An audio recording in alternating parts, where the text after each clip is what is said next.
लेकिन हमने उसकी जितना आगे बढ़ना चाहिए। आज कोलंबो, छोटा सा देश का एक कोलंबो, विश्व व्यापार में, सामुद्रिक व्यापार में जिस प्रकार का सेंटर बना हुआ है, इस तरफ सिंगापुर बना हुआ है, इस तरफ पाकिस्तान के अंदर चीन अपने डायरेक्ट नंबर डाल रहा है, तब जाकर के भारत के समुद्री तट की ओर एक विशेष ध्यान देने की आवश्यकता है। क्या उसके लिए हमारे समुद्र तट के राज्यों के विकास का मॉडल उनके साथ बैठ करके नहीं बनाया जा सकता? हमारे यहां लैंडलॉक्ड स्टेट्स है, उनमें भी विविधताएं भरी पड़ी है। उनकी विविधताओं को समझ करके, हमारे यहां माओवाद से इफेक्टेड एरिया है, कुछ माओवाद प्रोन जोन भी है, क्या उसी को आइडेंटिफाई करके उनके साथ बैठ करके उसी स्पेसिफिक समस्या के समाधान के लिए केंद्र और राज्य मिलकर के काम नहीं कर सकते? और इसलिए हम आगे आने वाले दिनों में इन चीजों को आगे कैसे ले जाए, उस आगे ले जाने का हमारा रास्ता भी यही लेकर के हम चलना चाहते हैं, ताकि हिंदुस्तान का हर एक राज्य अपनी शक्ति और सामर्थ्य के आधार पर विकास की यात्रा में आ गए। आजकल क्या हुआ है, हम दिल्ली में राजनीति माइलेज प्राप्त करने के लिए कोई भी निर्णय कर लेते हैं, कोई भी कानून बना देते हैं, लेकिन उसको इंप्लीमेंट करने की जिम्मेवारी स्टेट की होती है। उसके पास रिसोर्सेज नहीं होते और इसलिए वो योजना धरी की धरी रह जाती है, अखबार में 4-6 दिन आ जाता है और फिर गाली पड़ती है स्टेट को कि आपने दिल्ली ने किया, आपने लागू नहीं किया। ये तनावपूर्ण वातावरण हम क्यों पैदा करते हैं? मैं राज्य में रहा हूं, इसलिए मुझे मालूम है कि ये तनाव हमें विपरीत दिशा में ले जाता है और इसलिए हमने स्थितियों के विषय एक गंभीरता से सोचने की आवश्यकता है और उसमें बदलाव करने की आवश्यकता है। हमारे एग्रीकल्चर के भी एग्रो क्लाइमेट जोन है, हर राज्य में एक निश्चित फसल के एरिया है, क्यों ना उसका मैपिंग तो है, लेकिन गेहूं पकाने वाले राज्यों की अलग समस्या है, उनको अलग से बिठा करके बात करें। चावल पकाने वाले राज्यों की अलग समस्या है, उनसे बात करें। गन्ना पकाने वाले राज्यों की अलग समस्या है, उनसे अलग से बात करें। हम जब तक इश्यू सेंट्रिक फोकस एक्टिविटी नहीं करते, हम इस इतने बड़े विशाल देश को सिर्फ दिल्ली से चलाने की कोशिश करते रहेंगे। नीतियां बनाने का दुनिया को हम कहेंगे इतने एक्ट बनाए, इतना लिखना किया, फलाना किया, लेकिन इससे स्थितियां नहीं बदलेगी। आज आवश्यकता है हम अपने विचारों को, अपनी बातों को आखिरी व्यक्ति तक कैसे पहुंचाएं। लास्ट मिनट डिलीवरी ये सबसे बड़ी समस्या है और उसके लिए मूल कारण है गवर्नेंस। स्वराज्य मिला, हम इस बात को स्वीकार करना चाहिए कि हम सुराज्य नहीं दे पाए। और जिन्होंने मैं नेता चुना गया उस दिन का भाषण सुना होगा, मैंने साफ कहा है, मैं इस विचार का नहीं हूं कि पूरा पहले की सरकारों ने कुछ नहीं किया और कोई सरकार कुछ न करने के लिए तो आती नहीं है, हर सरकार कुछ करने के लिए आती है। अपने अपने समय में हर सरकार ने कुछ न कुछ किया है, उन सबके क्यूमुलेटिव परिणाम का आज हम यहां है। लेकिन जितना होना चाहिए था नहीं हुआ है, जिस दिशा में होना चाहिए था नहीं हुआ है, और जिस प्रकार से देश के अंदर ऊर्जा भरनी चाहिए थी, ऊर्जा नहीं भरी। इन कमियों को हमें पूर्ण करना होगा और यही देश के नेता बाहर जाकर के आज भी कहते हैं कि हमारा देश तो गरीब है और वही हमको यहां मिसाइल दिखा रहे हैं। यह देश कभी सोना की चिड़िया कहा जाता था, यह देश विश्व के समृद्ध देशों में आगे माना जाता था, यह देश ज्ञान विज्ञान की दुनिया में प्रगति का माना जाता था। गुलामी के कालखंड में से ध्वस्त हो चुका, उसमें से हम बाहर आ सकते। सुराज्य की ओर हम कैसे बल दें? हमारे लोकतंत्र का ढांचे को इस रूप से हम दब गए, अपने आप पता नहीं क्या कठिनाइयां महसूस की कि हमने गुड गवर्नेंस को बल नहीं दिया। गुड गवर्नेंस सामान्य नागरिक को जवाबदेह होता है। क्या आज हम कह सकते हैं कि हमारा पूरा प्रशासन तंत्र सामान्य नागरिक को जवाबदेह है?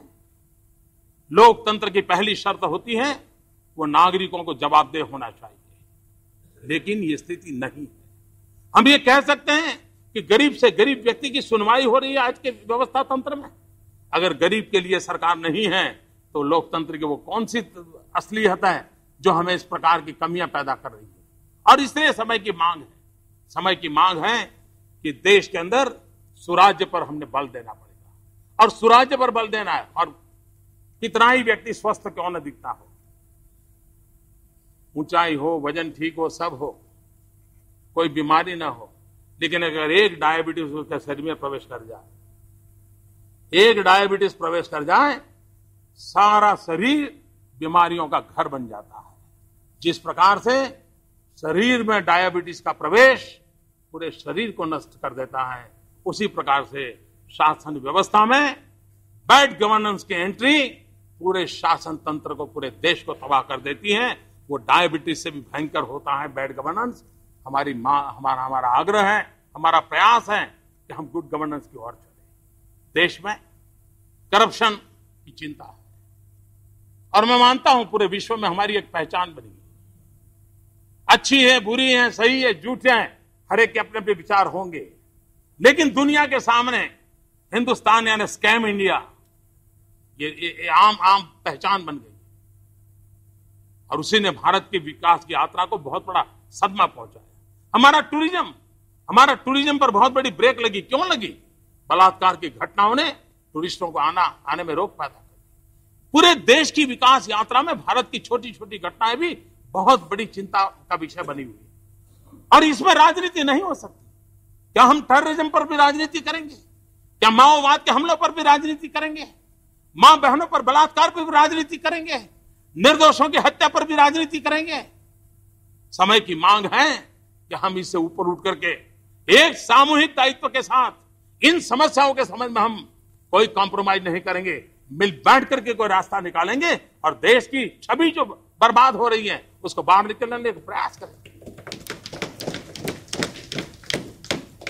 विश्व का भारत के प्रति आकर्षण बन रहा था, टूरिज्म के लिए लोग हिंदुस्तान की तरफ मोड़े थे। अचानक पिछले कुछ समय गिरावट आई है, इसी घटनाओं के कारण आई है। ये हमारी सामूहिक जिम्मेवारी नहीं है क्या राजनीति से ऊपर उठ करके इन समस्याओं के समाधान के लिए रास्ते नहीं निकाले जा सकते? ये ऐसा सदन है जब हमारे देश का टैलेंट बैठता है, देश की विद्वत सभा है। ये इन्होंने मार्गदर्शन करना पड़ेगा, इसी गृह ने मार्गदर्शन करना पड़ेगा। हमने मिल करके रास्ते खोजने पड़ेंगे, और हमारी कोशिश है कि हम मिल बैठ करके कोई रास्ता खोजें और देश को आगे ले जाए। हमारे देश में करप्शन के खिलाफ आम आदमी का रोष है। हमारी कानूनी व्यवस्था में कौन करप्ट आदमी कब जेल जाएगा, देश इंतजार करने को तैयार नहीं है। उसके हाथ में जो शस्त्र है उससे वो राजनेताओं को सजा देने के लिए आज वो काबिल हुआ, लेकिन उससे बात बननी नहीं है। लेकिन जितनी चिंता करप्शन के बाद की होती है, उससे ज्यादा चिंता करप्शन न हो उसके लिए करने की आवश्यकता। और इसलिए राष्ट्रपति जी के भाषण में हमने उस बात पर भी बल दिया है कि करप्शन के बाद के लिए लेने वाले मेजर्स को ज्यादा चर्चा हो चुकी है, उसके कई मुद्दे हैं, लेकिन करप्शन न हो उसके लिए भी तो कुछ चीजें की जा सकती है। और उसमें एक है state must be policy driven. अगर राज नीतियों के आधार पर चलता है, ब्लैक एंड व्हाइट में नीतियां अवेलेबल है, तो किसी को भी डिस्क्रिमिनेशन का स्कोप नहीं रहता। पहला और आखिरी ऐसा करने का अवसर नहीं रहता है, सबको समान अवसर मिलता है और हर कोई सवाल पूछ सकता है, और अगर वो ट्रांसपेरेंसी हो तो state must be policy driven. अगर पॉलिसी ड्रिवन स्टेट है तो करप्शन की संभावनाएं बहुत ही ग्रे एरिया बहुत कम रहता है। दूसरा है टेक्नोलॉजी। आज टेक्नोलॉजी करप्शन को रोकने में एक बहुत बड़ा रोल प्ले कर सकती है। अगर एनवायरमेंट मिनिस्ट्री की फाइलें ऐसे ही जमा रहती हैं और भांति भांति के आरोप लगते हैं, लेकिन वही ऑनलाइन हो, कोई भी एप्लीकेंट हो अपने पासवर्ड से देख सकता है कि आज मेरी फाइल की क्या पोजीशन है, अपने घर बैठ करके ऑनलाइन देख सकता है। टेक्नोलॉजी के द्वारा इतनी ट्रांसपेरेंसी आ सकती है कि हमारे यहां सामान्य मानवी भी करप्शन करने से पहले 50 बार सोचेगा। सीसीटीवी कैमरा जैसी चीजें भी आज आदमी को डरा रही है, खूंखार व्यक्तियों को भी डरा रही है। तो हम टेक्नोलॉजी का भरपूर उपयोग करके करप्शन को कम करने के लिए ई टेंडरिंग वगैरह छोटी मोटी चीजें भी प्रारंभ हुई है,